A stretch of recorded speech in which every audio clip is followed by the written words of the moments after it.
بسم اللہ الرحمن الرحیم۔ میرے پاکستانیوں، میں نے اپنے آخری ٹویٹ میں آپ کو جو امن و امان کی صورتحال کے حوالے سے آگاہ کرتے ہوئے کہا تھا کہ 13 اگست کو ہمارا ایک جرگہ ہوا ہے اور اس میں 4-5 نکات پہ جرگے نے اتفاق کیا ہے، تو اس سلسلے میں کل انشاءاللہ کراچی میں امن پاسون ہوگا، سوراب کوٹ کراچی میں بعد از دوپہر۔ میں آپ سب کو اس میں شمولیت کی دعوت دیتا ہوں، کیونکہ پاکستان کے ہر حصے کا امن ہمارا امن ہے۔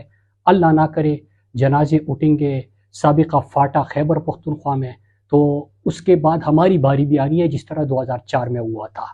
تو ہم سب نے اپنے پاکستان کے لیے، پاکستانیوں کے لیے، جہاں پہ ظلم ہو، جہاں پہ زیادتی ہو، جہاں پہ اس قسم کے ایشوز ہو، ان کے لیے آواز اٹھانی ہے۔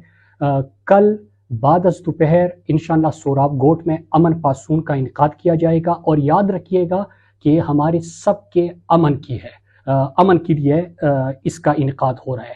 تو سیاسی وابستگیوں سے بالاتر ہو کر میں آپ سب سے اپیل کرتا ہوں، گزارش کرتا ہوں کہ آپ بھی اس میں شرکت کریں، اپنا حصہ ڈالیں، امن کے لیے آواز اٹھائے، کیونکہ اس سے قبل جب دہشت گردی کی 100 کا جنگ میں پاکستان فرنٹ لائن سٹیٹ بنا تھا، تو 80-90 ہزار جانوں کی ہم نے نذرانہ پیش کیا تھا۔ تو ایک دفعہ پھر جو ہزاروں پاکستانیوں کے خون سے حاصل کردہ امن ہے، اس کو ہم تباہ ہوتا نہیں دیکھ سکتے۔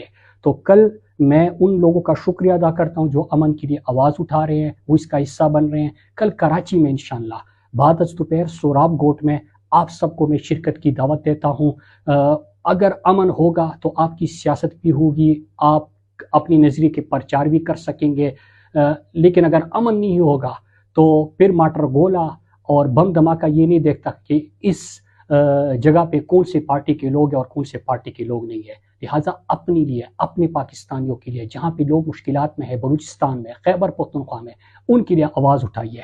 اس کے ساتھ میں آج آپ سے ویڈیو پیغام اس لیے ریکارڈ کروا رہا ہوں کہ پوائنٹس زیادہ تھے۔ ایک تو میں سب سے اہم چیز جو کراچی کے لوگ ہیں ان کو کل امن پاسون میں سوراب کوٹ کی دعوت دے رہا تھا۔ اس کے ساتھ سیلاب، جہاں پہ سیلاب کی وجہ سے پورا پاکستان سوگ میں ہے اور جتنی بڑی تباہی ہوئی ہے، وہ مناظر آپ سب